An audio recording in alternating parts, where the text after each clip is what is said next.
As you know, we use this platform to share stories of resilience. And today I have a very special guest.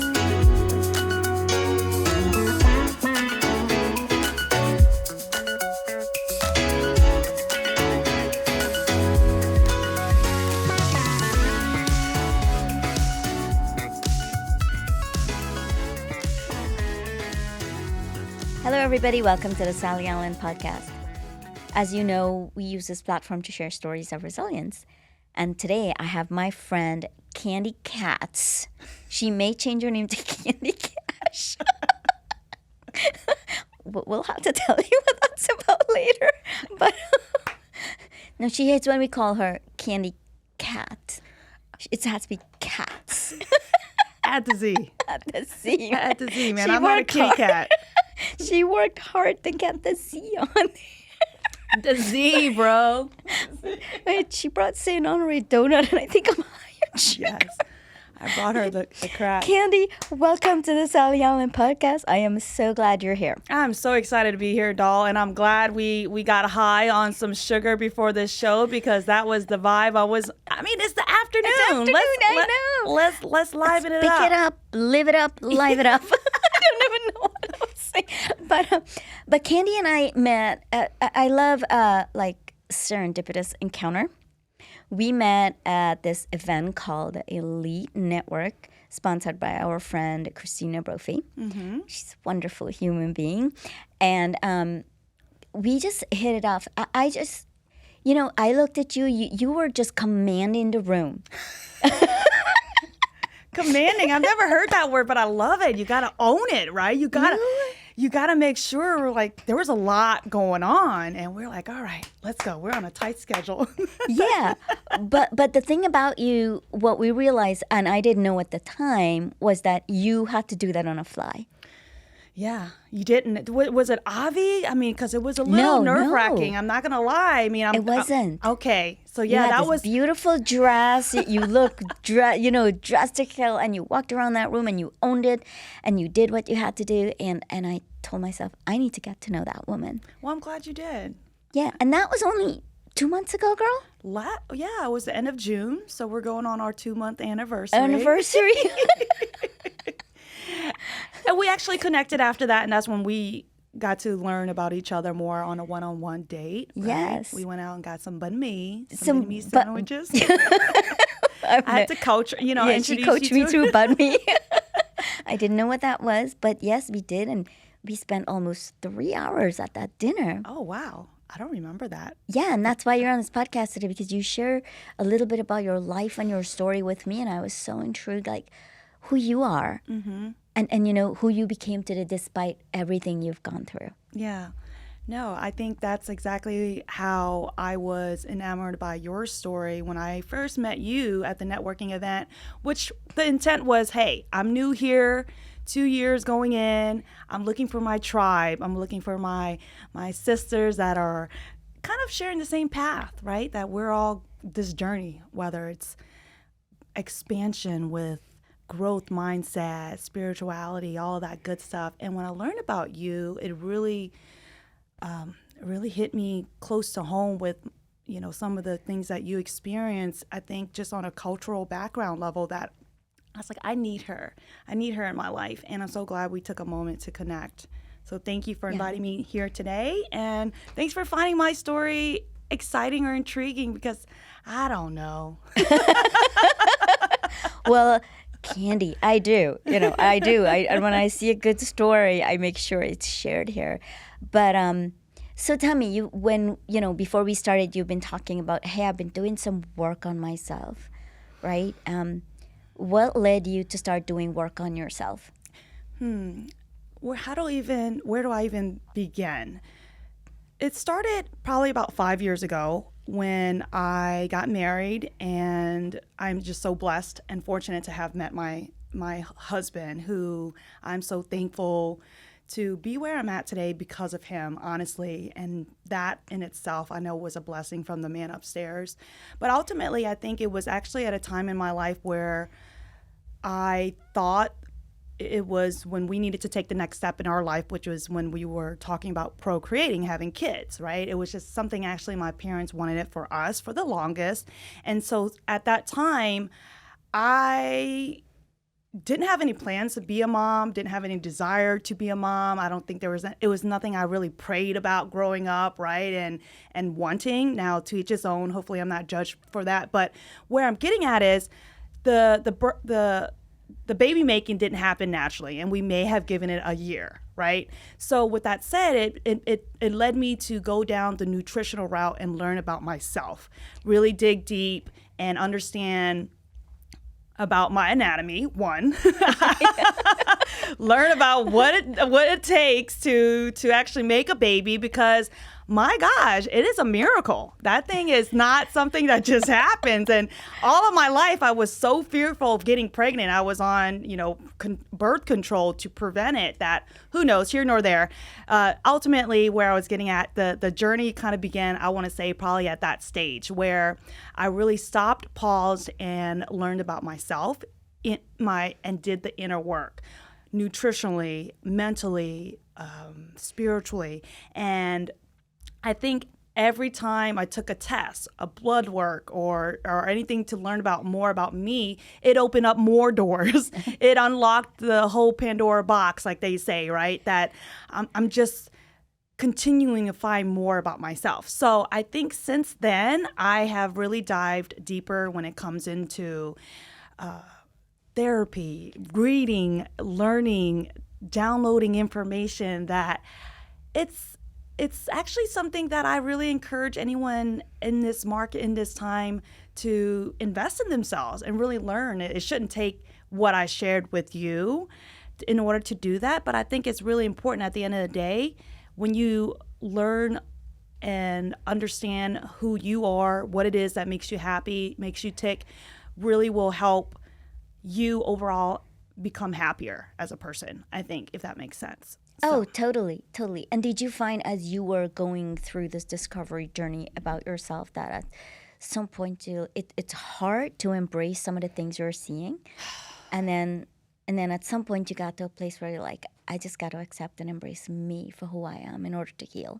Absolutely. And so some of the coaching and therapy that I've been investing in the last couple years, it touches on just that. And I think it helped me realize that the whole people pleasing, where I thought I was honoring my parents to give them a grandchild or grandchildren, that would have made them happy. So I'm honoring them. But in the end, that would have only, I think, jeopardized the relationship that I have with my husband.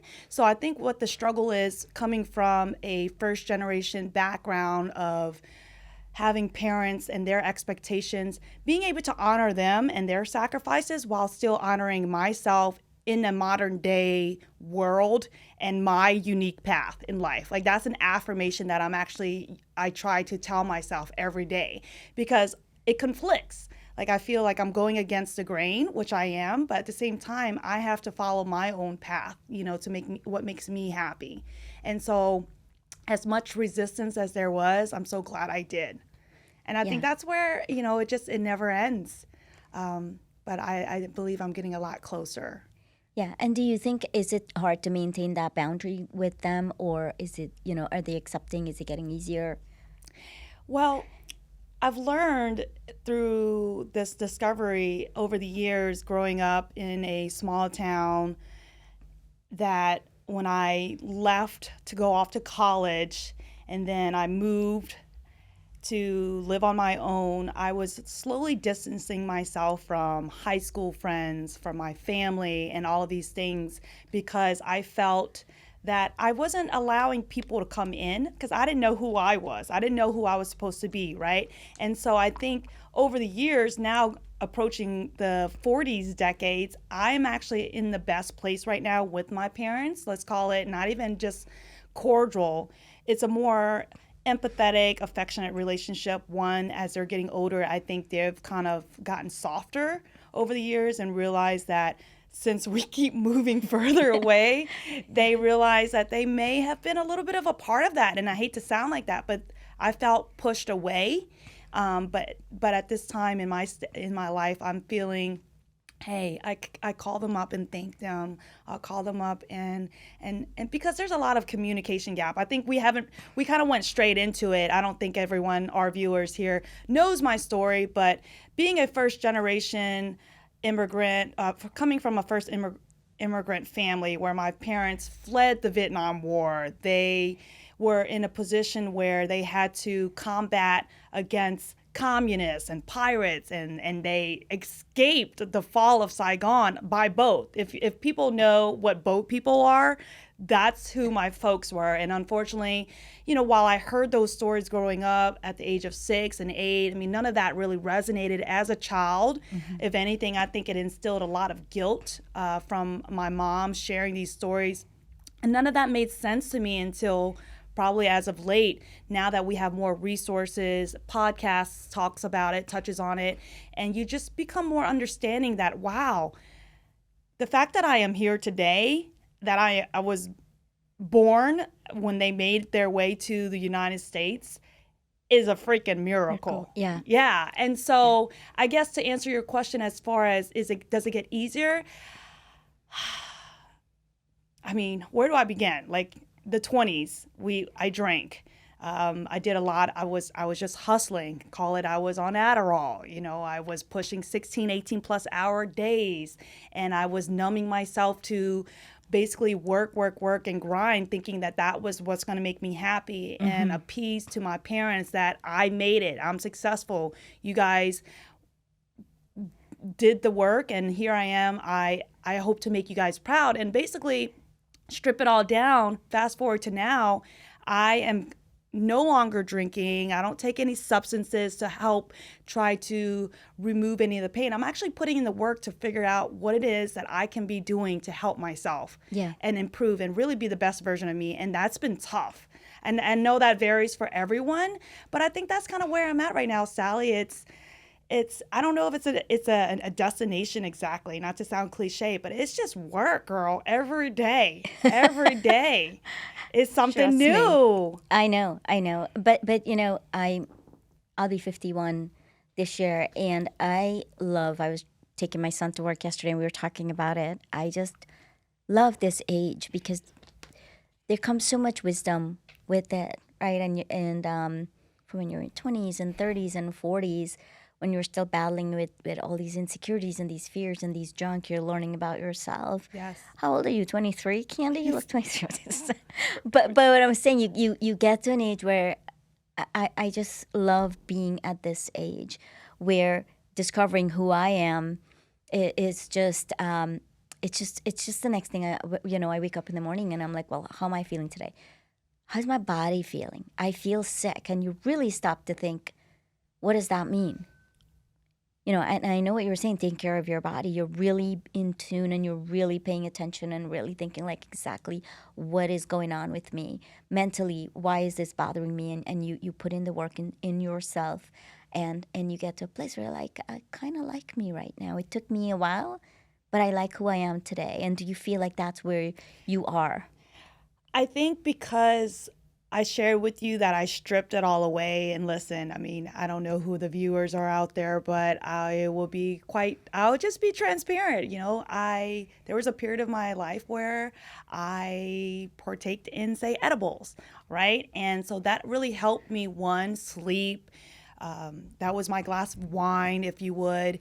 And while I realized that no longer served me, and when I removed that, it just made me feel that now everything is really front and center, right? Like, I know a lot of people in my circle or in my past circle, they turn to substances and things like that to basically not deal with what we're talking about. And I think that's what I'm having a hard time right now in my life. And I know I'm about to turn my corner with these practices that I implement daily, whether it's through the journaling, the meditation, the physical practices, these things that we all know is only going to help you get closer to happiness and further away from anxiety, depression. I just think right now I'm at this stage where, man, I know I'm getting my breakthrough. And one, I'm at high pressure anxiety right now because my husband and I just bought into a business together. And so while we work together at home, we're both, for the most part, work from home.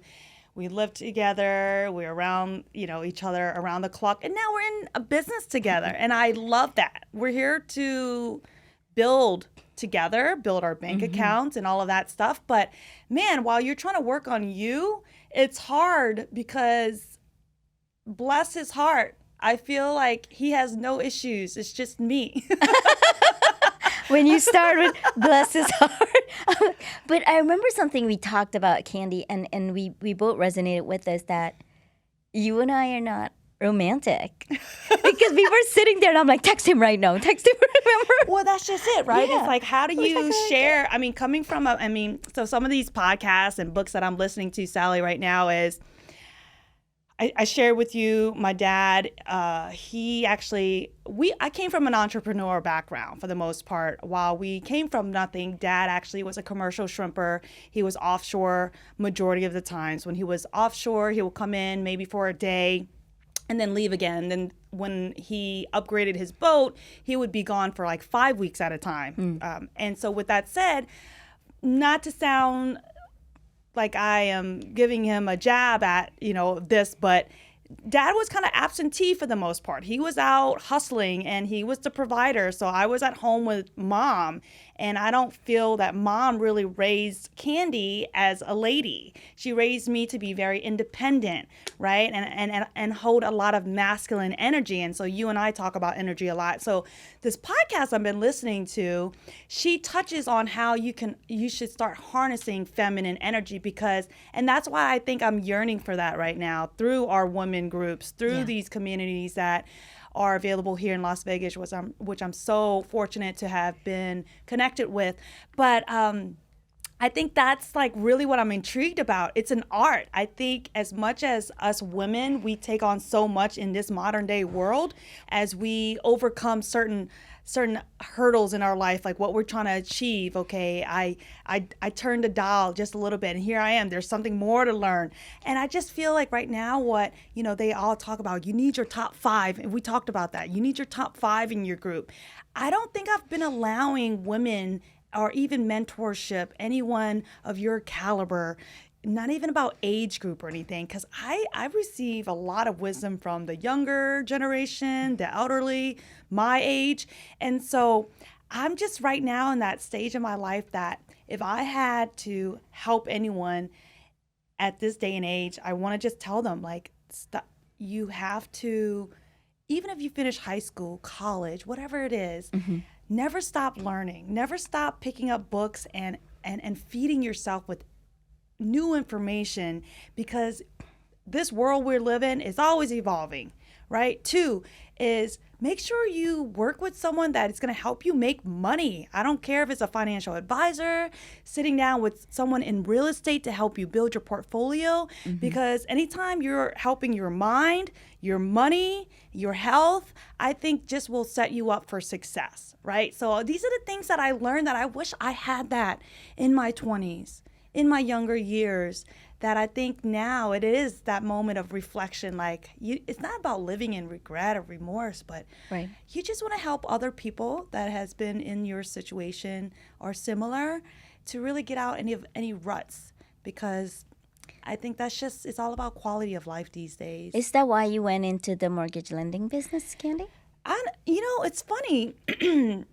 I think some of the struggles that I have been facing and I've learned is my relationship around money. In fact, growing up, my parents, because they came from nothing, there was a lot of arguments and disagreements and stuff around money and if we have enough and kind of thing. And so what's odd is that I am actually in the business to help people access money and get money.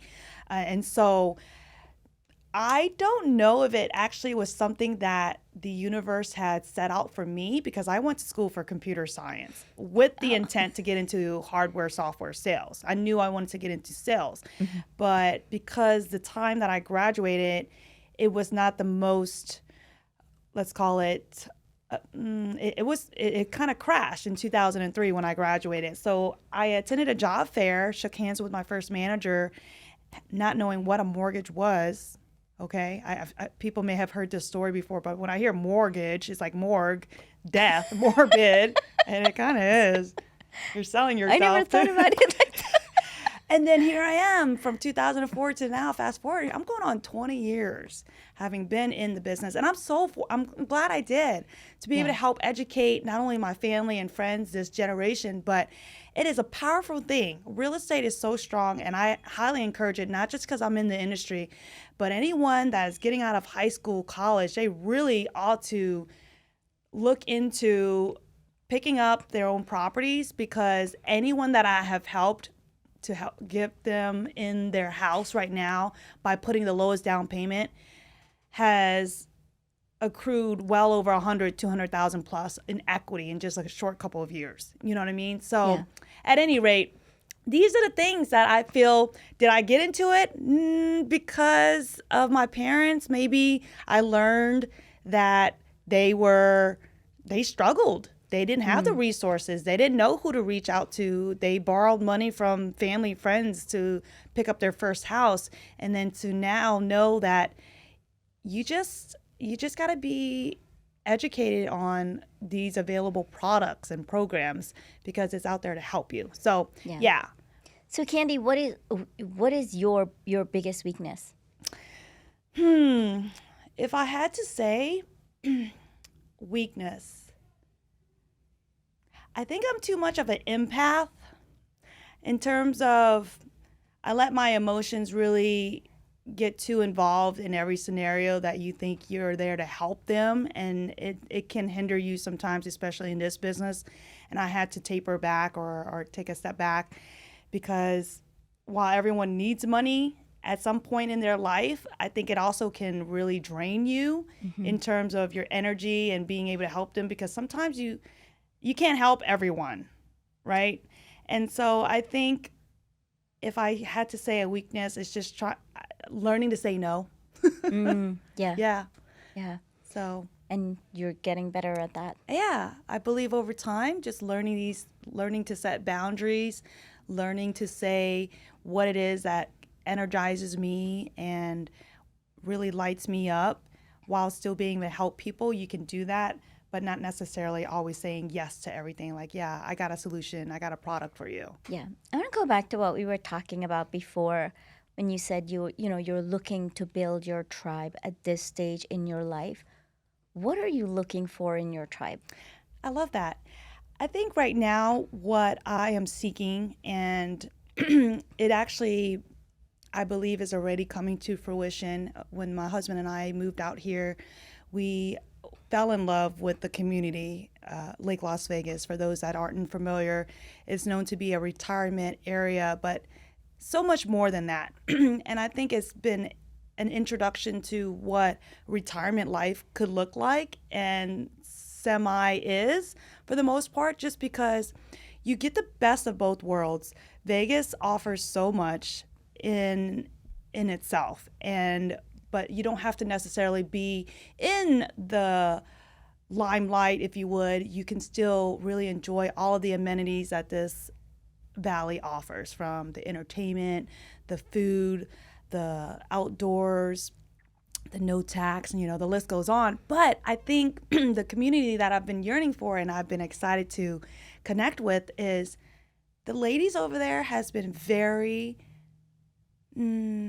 pivotal I think in this stage of my life, because they've helped me understand what's to come, right? I think they've been able to share me so much wisdom and just how beautiful life is outside of the grind, the hustle.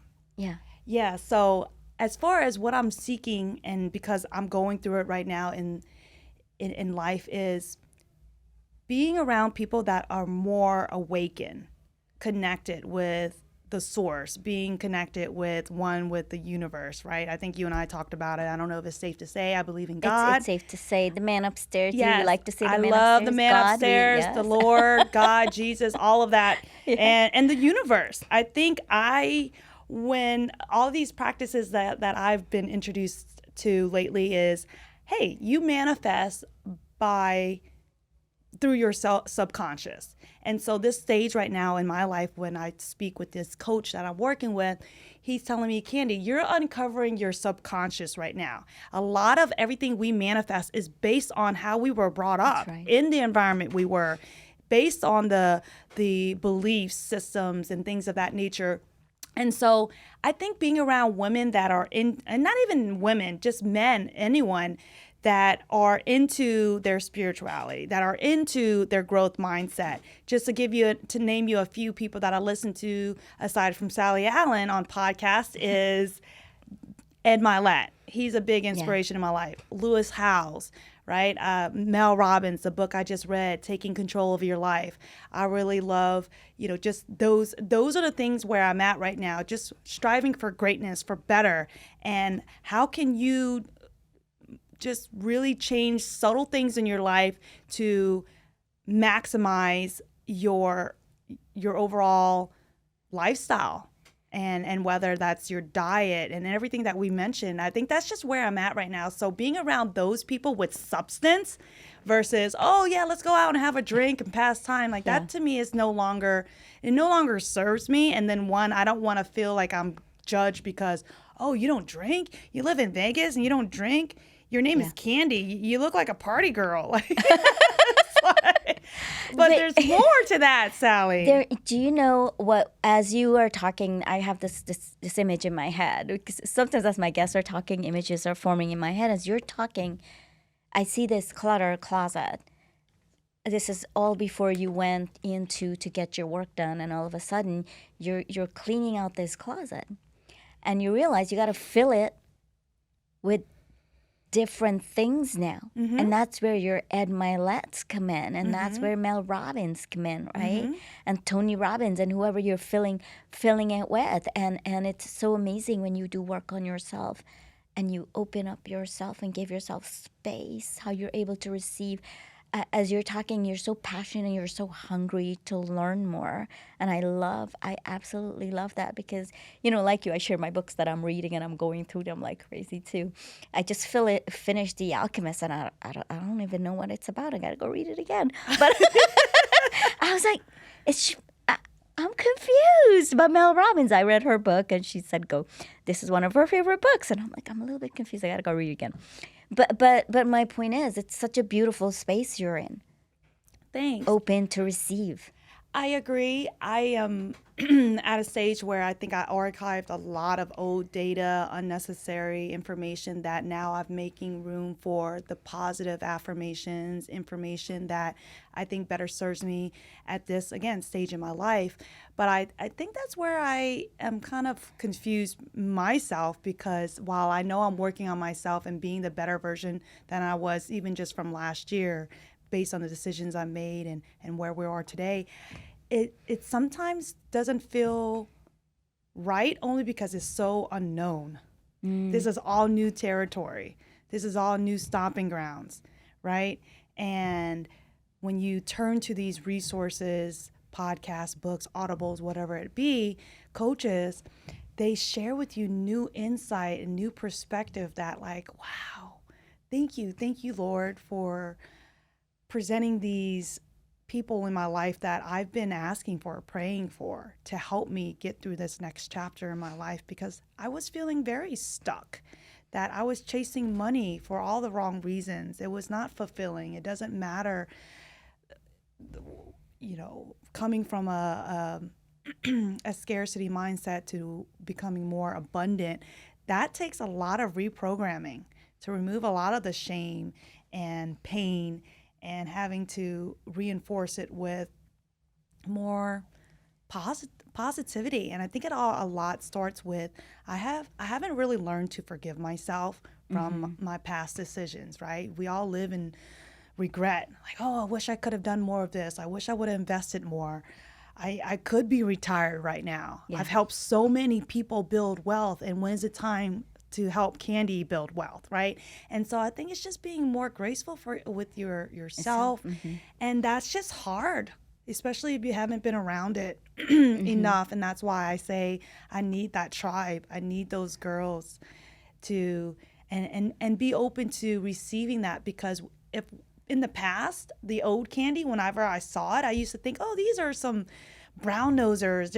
They're up to no good. Why are they speaking so nice or kindly? And who knows what their motives were? But at the same time, maybe they were in a much more positive space than I was, that I knew to be.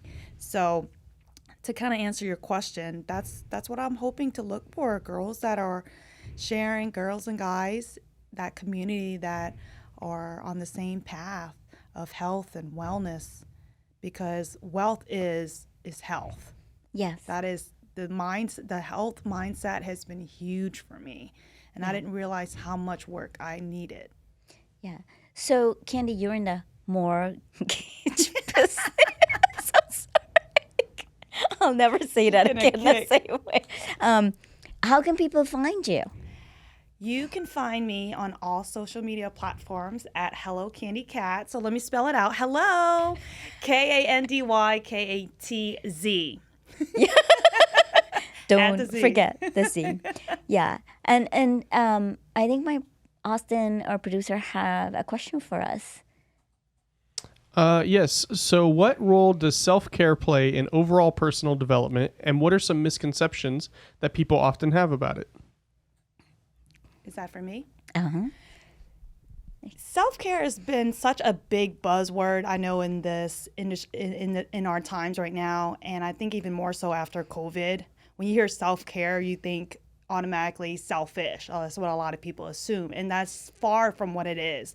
I believe we need to spend more time on ourselves every day, more so than ever, because we're just so distracted by so many notifications, all these social media platforms, movies, and it gets intense. It gets intense to the point where I feel in my life, I can speak to it. Being in the mortgage industry has been very transactional. I help a lot of people, so it's very high volume, turnover, and making sure that I'm helping them get money, but it also removed me from my personal life, my personal well-being, where I lost track of my contacts with family, with friends. And that's sad, because throughout the whole day, you can invest yourself in helping so much people. But then when it comes time to showing up for others, if you're depleted, it's not about just filling up these cups anymore, Sally. It's like filling up pints, like gallons, okay? I am depleted. So yeah, Austin, I think it really helps to just, whatever that looks like. I'm a big advocate of taking a walk in nature, making sure you just take a moment to do some breath work, do some stretches, and read 2 pages of your book right now. Whatever it is, just remove yourself from the day-to-day hustle. Yeah, I like that a lot. And the way I look at self-care also, I like to look at it as a cup, but I don't have a cup, but a bottle, right? Your self-care has to be filled up to here.